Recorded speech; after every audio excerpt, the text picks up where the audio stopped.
നമ്മൾ സാധാരണ ലേസുകളൊക്കെ അടിക്കുമ്പോൾ ഇങ്ങനെ കല്ലുകളൊക്കെ വരാറുണ്ടല്ലോ.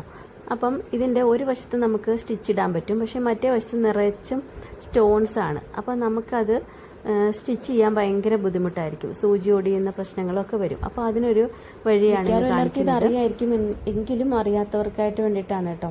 അപ്പം നമ്മൾ പ്രഷർ ഫൂട്ടർ ഊരി മാറ്റിയതിന് ശേഷം നമ്മൾ ഏത് ലേസാണോ നമ്മൾ തുണിയിൽ സ്റ്റിച്ച് ചെയ്യേണ്ടത് അതിൻ്റെ പുറത്തൂടെ ധൈര്യമായിട്ട് നമുക്ക് സ്റ്റിച്ച് ചെയ്യാം. സൂചി ഒടിയുന്നൊരു പ്രശ്നമേ വരില്ല. ലഹങ്കാസൊക്കെ സ്റ്റിച്ച് ചെയ്യുമ്പോൾ ഇതുപോലെ സ്റ്റോണുള്ള മെറ്റീരിയലൊക്കെ വരുമ്പോൾ ഇതൊന്ന് പരീക്ഷിച്ച് നോക്കാവുന്നതാണ്. നമ്മുടെ സ്റ്റിച്ച് ചെയ്യുന്ന ചേട്ടനാണ് കേട്ടോ നമുക്ക് ഈ ഇൻഫർമേഷൻ പകർന്നു തന്നത്. ആ ചേട്ടനാണ് ധൈര്യപൂർവ്വം ഇങ്ങനെ സ്റ്റിച്ച് ചെയ്ത് നമ്മളെ വീഡിയോ എടുക്കാൻ കാണിച്ചു തരുന്നതും ചേട്ടൻ തന്നെയാണ് കേട്ടോ. അപ്പോൾ നിങ്ങളിതൊന്ന് പരീക്ഷിച്ച് നോക്കണേ. എന്നിട്ട് എല്ലാവരും ഇതിനകത്ത് റിപ്ലൈ ഇടണം കേട്ടോ. ഇത് വിജയിച്ചോ അല്ലെങ്കിൽ ഇതിനകത്തുള്ള പ്രശ്നങ്ങൾ എന്തൊക്കെയാണെന്നൊക്കെ ഉള്ളത് നമുക്ക് ഡിസ്കസ് ചെയ്യാം. ഒരു ദുപ്പട്ടയായിരുന്നു കേട്ടോ. ദുപ്പട്ടയുടെ 4 സൈഡിൽ നമുക്ക് ഈ ലേസ് ഇങ്ങനെ അടിക്കാനുണ്ടായിരുന്നു. അപ്പോൾ അത് വെച്ചൊരു വീഡിയോ എടുത്തതാണ്.